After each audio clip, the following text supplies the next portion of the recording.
So these are the group of clinical conditions where some patients go on to develop pulmonary vascular disease and as well as RV dysfunction. Now this data is from the revealed registry where this is about the long-term survival of patients with pulmonary hypertension from the time of diagnosis. Now 50% survival has increased from 3 years to 6 to 7 years. This is definitely an improvement with the pulmonary vasodilators available at present, but the significant morbidity and mortality, and this emphasizes the need for comprehensive hemodynamic assessment every time the patient visits the clinic, pulmonary hypertension clinic. Now this is what happens to the hemodynamics in pulmonary hypertension. In the 3 stages of pulmonary hypertension, the pre-symptomatic stage, the symptomatic and decompensating stage, and the completely decompensated stage, there's a steady rise in pulmonary vascular resistance and the PA pressure keeps increasing. And in the decompensated stage, there's a fall in PA pressure. The cardiac output declines steadily during these 3 stages. Now, hemodynamic assessment should be done both at the time of diagnosis as well as during follow-up. At the time of diagnosis, it is even for establishing the diagnosis and deciding the hemodynamic type, and also do a baseline risk stratification. Now, according to this 2022 guidelines, echocardiography, with echocardiography, you can only make a probability of pulmonary hypertension. You need right heart cath to confirm the diagnosis. Now, in the echocardiography, with the tricuspid valve velocity of more than 2.8 meter per second and other features, you can confirm, you can have a probability of pulmonary hypertension. So these are the other features of ventricle, pulmonary artery and IVC. Now, some of the ventricular features of pulmonary hypertension are the ratio of the basal diameter of the RV and the LV, the eccentricity index, and also the ratio of the TAPC and the systolic PA pressure. So, and the dilated atria, the atrial area more than 18 centimeter square in an adult, and the IVC dilatation more than 21 millimeter and less than 50% inspiratory collapse. And in the pulmonary artery, it is the pulmonary artery acceleration time, it is less than 105 milliseconds, and mid-systolic notching, and early diastolic pressure more than 2.2, and the PA diameter, absolute value more than 25 millimeter in an adult, and PA diameter more than aortic diameter. So these are the echocardiographic features along with tricuspid velocity more than 2.8 millisecond per second. You can make a probable diagnosis of PAH. And if the echo features are intermediate, then exercise assessment, echo assessment is required, where a mean PA pressure by cardiac output slope of more than 3 millimeter mercury suggests the probability of pulmonary hypertension. So right heart cath is definitely recommended to confirm the diagnosis and also support the treatment decisions. Now, it should be a complete set of hemodynamics that we do in the cath lab. So, the right atrial pressure, the PA pressure, the aortic pressure, the capillary wedge pressure, the mixed venous saturation is important, and the cardiac output calculations, and also the pulmonary vascular resistance and index and cardiac index and stroke volume are important. All these have to be done with precision, or at least with minimal errors. So the hemodynamic definition of pulmonary hypertension by right heart cath is a mean PA pressure of more than 20 millimeter mercury and a PVR of at least equal to, more than or equal to 3 Wood units. Now this, the PVR has been introduced into the, added to the definition to emphasize the need for right heart cath in these patients. So determine the hemodynamic type. It is whether it's a pre-capillary or isolated post-capillary or a combined pre and post-capillary. So if it is a pre-capillary, the PVR, the pulmonary vascular resistance, is more than or equal to 3 Wood units. If it's an isolated post-capillary, it is usually the pulmonary capillary wedge pressure, which is more than 15, but the PVR is normal. In a combined pre and post, both the pulmonary capillary wedge pressure is more than 15 and the PVR is also more than 3.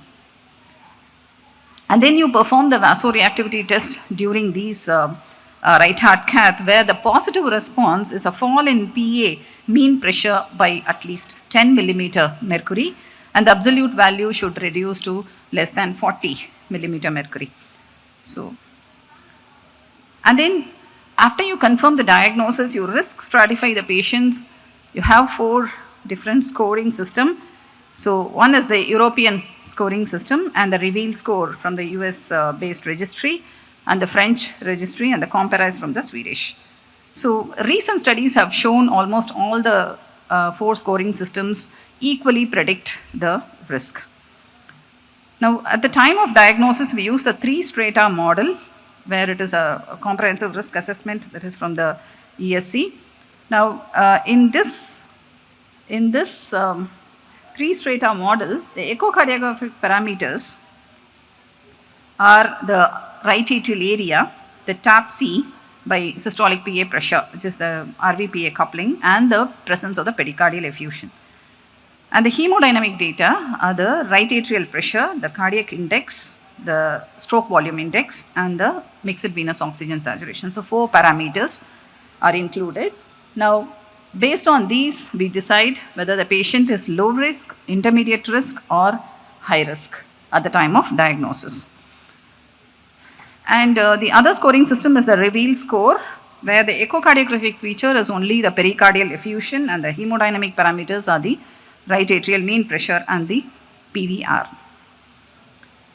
Then once the diagnosis is made, the risk is stratified, then you start the therapy with the pulmonary vasodilators, and during follow-up, during every visit of the patient, the hemodynamics have to be assessed, and the risk stratification score has to be done during every follow-up visit. And when there is a clinical deterioration, the RV failure, the presence of RV failure has to be assessed, RV function has to be assessed, and then the timing and planning of the procedures have to be done. Now again, the risk stratification during follow-up is slightly different. It is more clinical, and the 4 strata model is used in the ESC guidelines, which is the low, intermediate low, and intermediate high, and high risk. And the reveal light score is used for follow-up. The goal of the risk scoring, or the goal of the treatment, is to maintain a low risk profile on optimized medical treatment. And by right heart cath, the RA pressure should be maintained less than 8, and the cardiac index more than 2.5.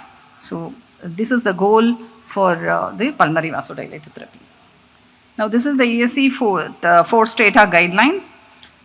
It is from the latest 2022 guidelines, where the WHO functional class, 6-minute walk test, and the NT-proBNP are used to risk stratify the patient. And the reveal light score can be used, which includes the NT-proBNP, 6-minute walk test, and functional class, systolic blood pressure, and eGFR. So when there is a clinical deterioration, then RV function has to be assessed during every follow-up, and when there is a deterioration, it's very important to assess the RV function by FAC, fractional area contraction, TAP-C, RV myocardial strain, and RARV area, eccentricity index. These are other features like IVC dilatation. The presence of pericardial effusion is an important risk stratifying feature, and the RV-PA coupling, which is difficult in the bedside.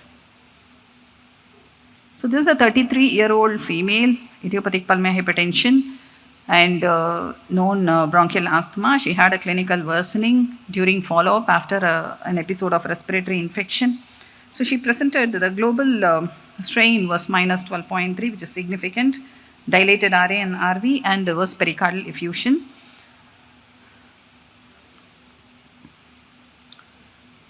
So her fractional area contraction was less, 22%, suggesting a significant RV dysfunction, TAP-C of 13. There was a thin pericardial effusion. IVC was dilated with less collapsibility. So the tricuspid gradient, her 65, tricuspid gradient does not indicate any improvement or deterioration. So it's not a very sensitive parameter. And there was a RV diastolic dysfunction as well. And LV function was preserved, although there was grade 2 LV diastolic dysfunction. So she had severe pulmonary hypertension, severe RV systolic and diastolic dysfunction, and grade 2 LV diastolic dysfunction, dilated, poorly collapsible IVC, and pericardial effusion. So at this stage, right heart cath has to be performed during follow-up because there is a clinical deterioration. So either it can be done in the cath lab or by a thermodilution method. Now, right heart cath has to be done for prognostication in these patients and to identify the high risk patients where a RA pressure will be more than 14, cardiac index less than 2, and mixed venous saturation less than 60%, such as high risk, and they may have to be listed for transplant. If a patient on optimized pulmonary vasodilator therapy has features of high risk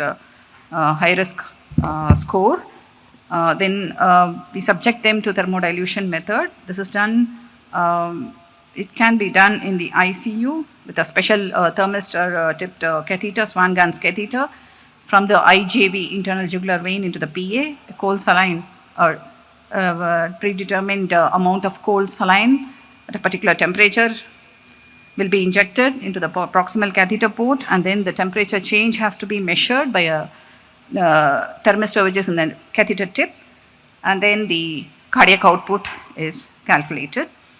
So this is how we calculate the cardiac output, and even vasoreactivity can be done in these patients with INO, iloprost, and these are operator dependent. It has to be done precisely, and the advantage is even thermodilution can be done even in severe dysfunction with even tricuspid regurgitation.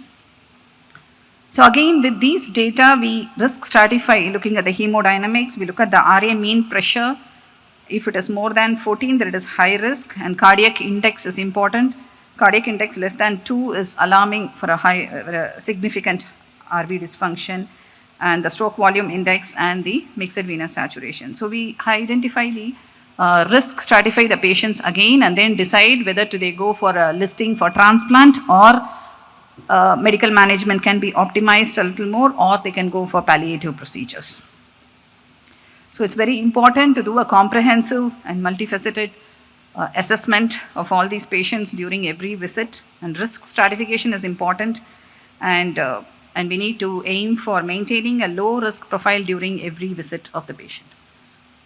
Thank you.